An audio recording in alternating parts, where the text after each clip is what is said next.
This is the July tournament from Games of Berkeley in Berkeley, California.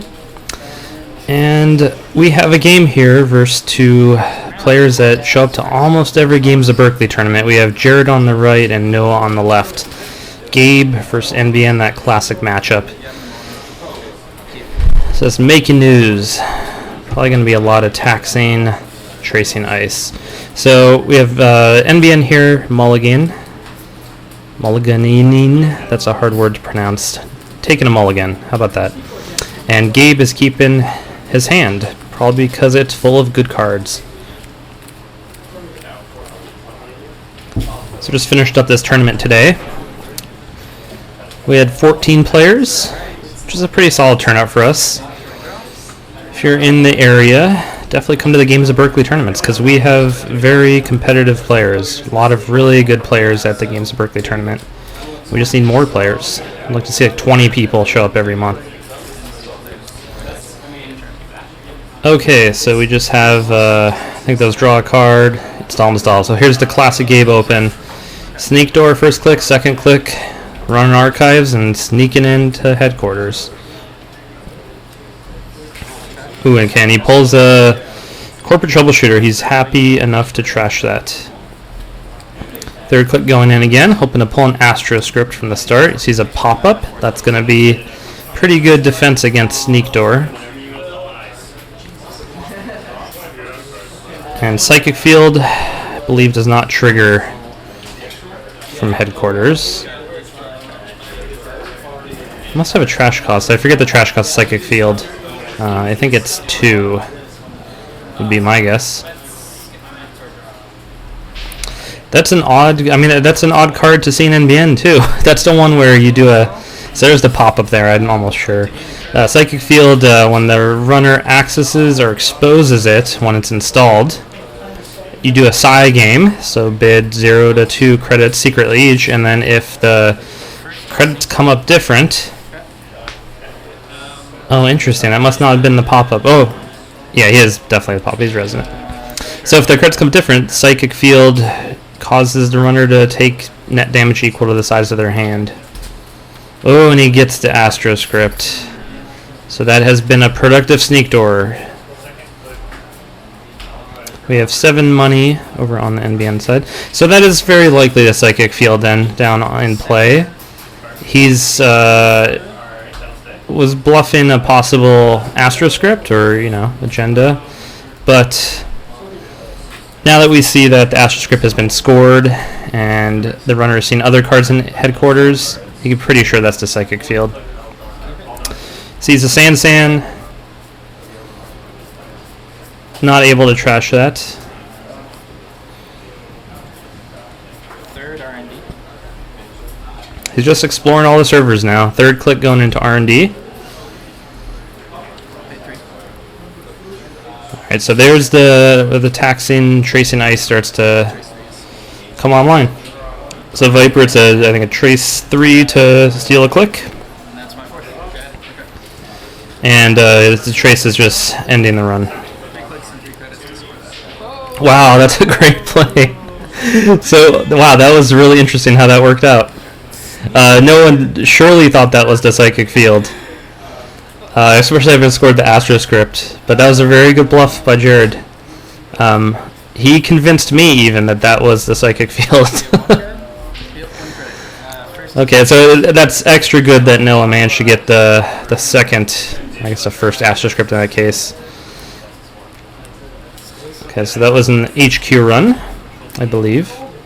Second draw. Drawing up some cards. You always need more cards as Gabe.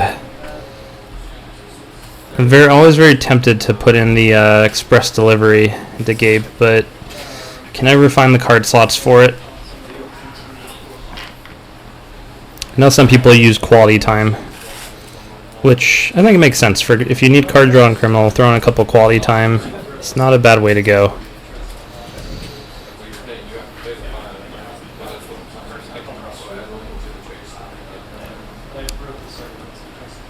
And the econ for both players at this point is quite low.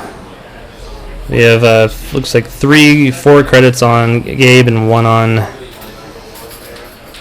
NBN. So he sees the SanSan again. So seeing Psychic Field, I would start to wonder. I think that was Psychic Field. I'll be really embarrassed if that was some other card, and I'm just totally having a brain fart here. Assuming that was Psychic Field, then that's a very interesting include. That makes you think that this is probably some kind of Scorchy NBN deck.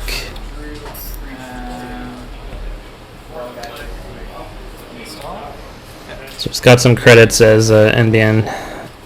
Second click, he's got Data Sucker down. Second click, he's running HQ. And the wraparound will keep him out for the time being. I think a Sneak Door run here would be not a bad play. Yeah, so he's third click Sneak Door. He spends a credit and gets 2 for being a dirty criminal.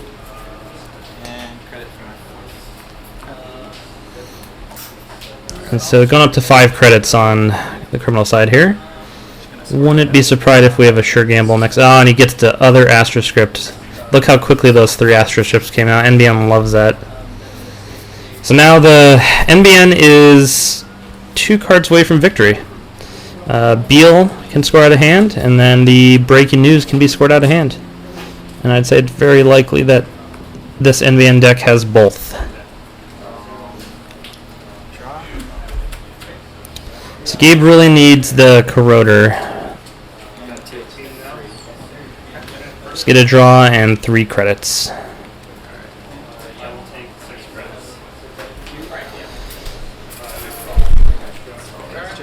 Okay, so NBN here just digging for those agendas.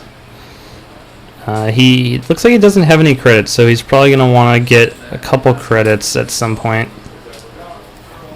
Okay, this could be the Psychic Field now, of course. No credits. And it seems he doesn't have any credits though, so that would be a pretty weak Psychic Field. That might just be, could be another Jackson. My guess would be the SanSan probably, just trying to get the runner to spend a bunch of credits unnecessarily. So I don't think that SanSan is really necessary for NBN to win this game.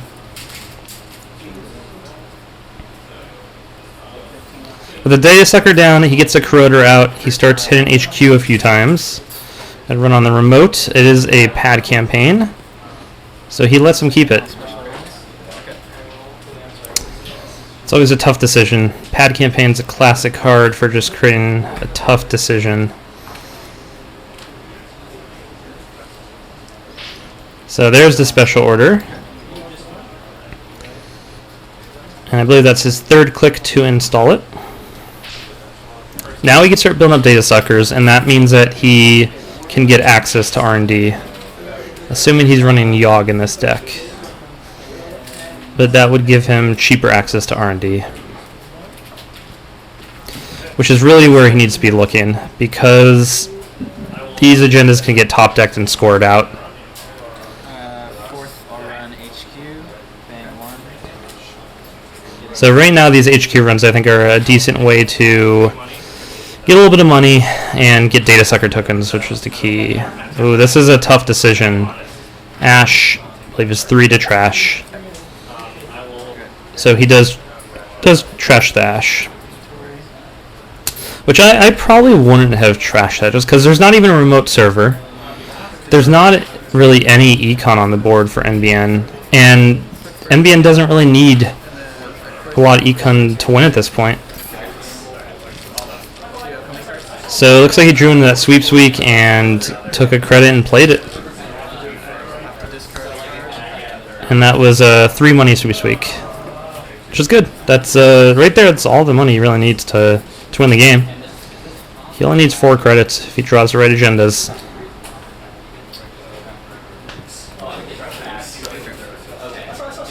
I would definitely siphon it NBN at this point as well if that was a play that Gabe has.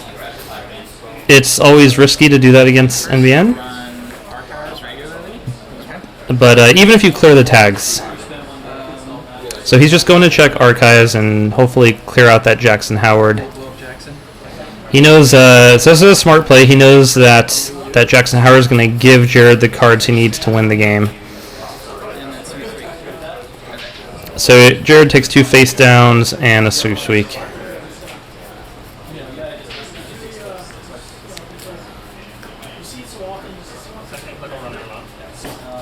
I think it probably would have been better just to run the Jackson Howard, because you just gave him a credit by going through that pop-up window. But if you don't really want to spend your money on trashing Jackson, going in archives is the way to do it. So we got a sneak door click here, filling up the bank account of NBN a little bit. That pop-up has done a lot of work.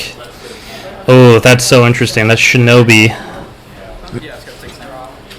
A lot of Jinteki stuff in this NBN deck. You don't often see that a whole lot. At least I don't. Oh, he gets a Beal. That was a pivotal play right there. That was fantastic, because that Beal would have been scored out.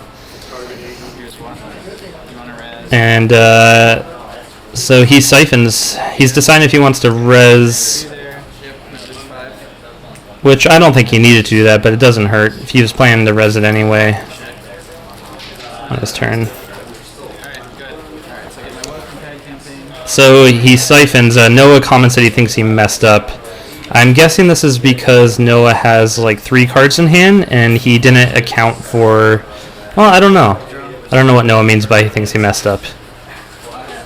I would guess that he would be worried about those tags, though.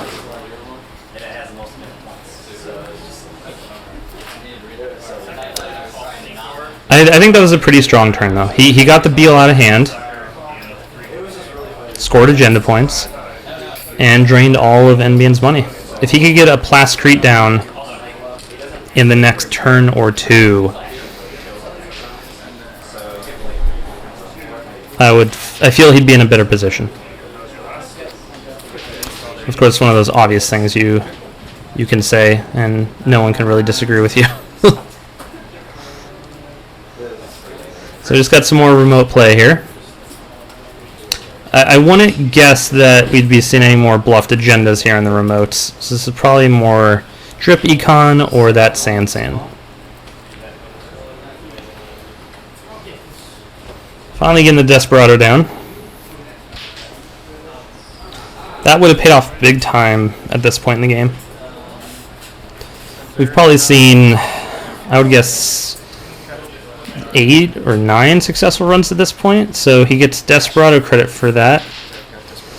Yeah, so he just accounted for the Desperado in trashing that.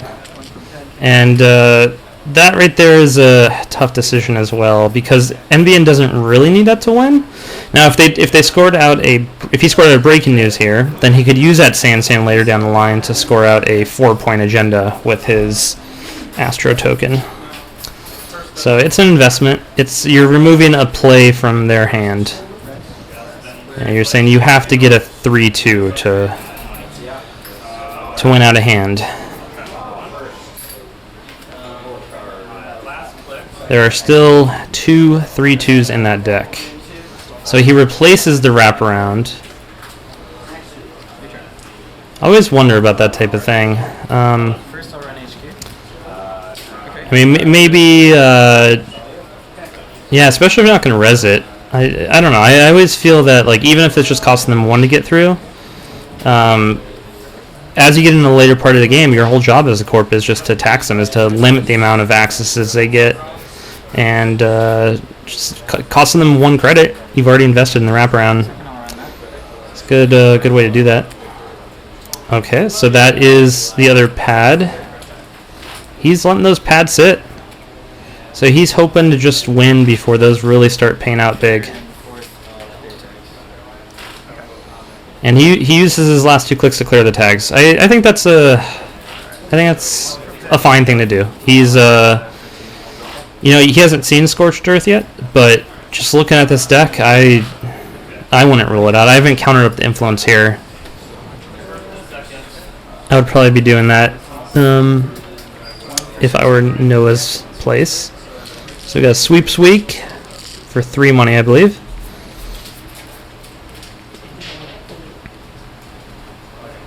It's an interesting balance now playing against NBN where you want to be around 3 or 4 cards. I mean, 4 is a good number because of Scorch, but 3 just means their sweeps are way less efficient. Such a good card for just what it, what it forces the runner, the type of decision it forces on the runner. So there is the Shinobi. So that costed, I think 6 or is that 7 to res, I believe? 7. Gives a bad pub. He's trying to figure out if he could flatline on this. I think there's a total of 6 net damage on there. It's a trace 1 for 1 net damage, trace 2 for 2, trace 3 for 3, I believe.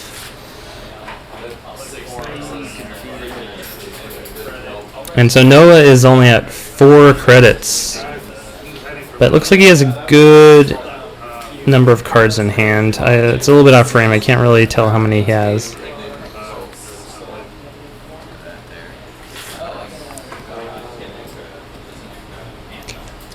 Just doing a little bit of math homework here. So how many cards are in here? 4. And we got 4 cards in hand. So he needs that trace, the bottom 2 traces to hit. He could bring up the bottom one. The bottom one he could bring up to trace 5 to make 3 net damage. Add anything to the first trace? Trace 1. I think he probably has them here, unless I'm doing the math wrong.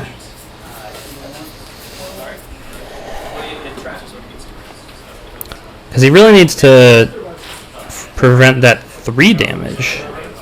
3 or the 2, I guess, will mean that he will survive.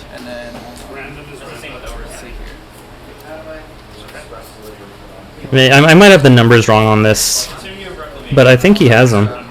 I think if he puts all that money, yeah, trace 5 will do 2 net damage, I believe, and then the next one will be like a trace 6. trace 5. Okay. So that's 2. Yeah, this is game. Make it a trace 6. Good game. So that's the game. That was it's a surprising flatline, although we did see the Shinobi in hand, so I think a fairy would have been good to have there. There'll be more games soon, as always, and thanks for watching.